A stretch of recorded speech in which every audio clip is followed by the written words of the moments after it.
This is Kazynet, a place you've probably never heard of. Because officially, it barely exists. Just a forgotten speck on the map, hidden deep in the vast Siberian taiga. It's nothing more than a small collection of houses, maybe 6, maybe 10. And one lonely railroad slicing through miles of frozen wilderness. To the outside world, there was no reason to pay attention to Kazynet. That changed, on the night of August 14, 1989. That night, a freight train passed through Kazynet. Like it always did, same route, same time, but what it saw on the tracks, what it hit, would become one of the most gruesome and disturbing unsolved mysteries in Russian history. The train left the last station before Kazynet shortly after 11 p.m.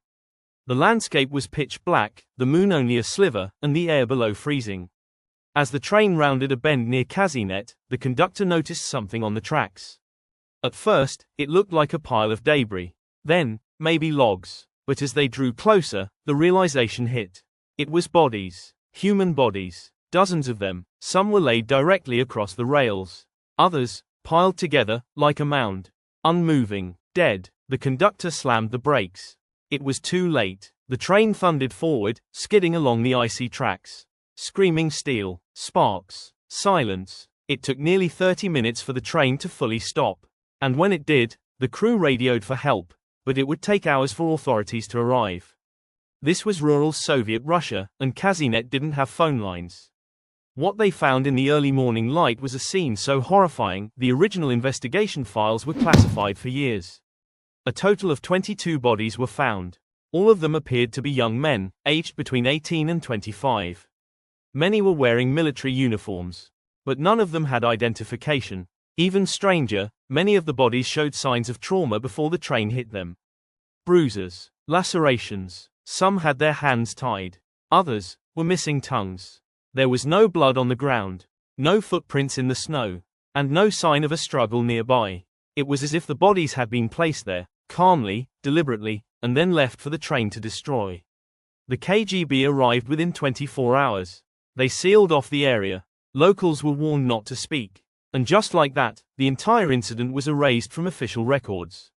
But word got out. Whispers of the Kazynet massacre began circulating through Soviet army units. Some believed the men were deserters, executed and dumped. Others thought they were test subjects, part of a secret psychological experiment gone wrong. One theory suggested they were Gulag prisoners, but the nearest labor camp had been shut down years earlier. And still, no family ever came forward to claim the bodies. No missing persons reports matched. It was as if these men had never existed.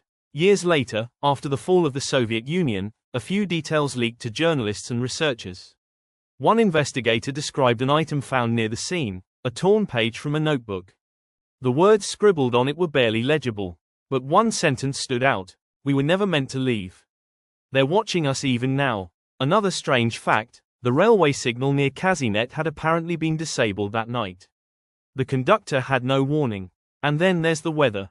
Locals claimed that night was eerily silent, no wind, no animals, no usual forest sounds. Some described it as if the forest was holding its breath. In Russian folklore, such silence is a sign that something unnatural is near. Today, Kazynet is a ghost town. Most of its buildings have rotted away. The tracks are still there, but no trains run through anymore. Tourists don't visit. Google Maps doesn't label it. Some even claim the village doesn't exist at all, that it was wiped from Soviet records entirely. But satellite images show something is still there. Faint outlines of foundations, and the shadow of the railway, stretching through the trees like a scar. So what happened that night in Kazynet? Were the bodies victims of some military cover-up?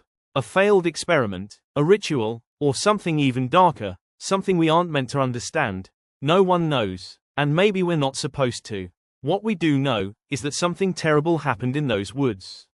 And sometimes, in the middle of nowhere, you find things that were never meant to be found. This was the Kazynet mystery.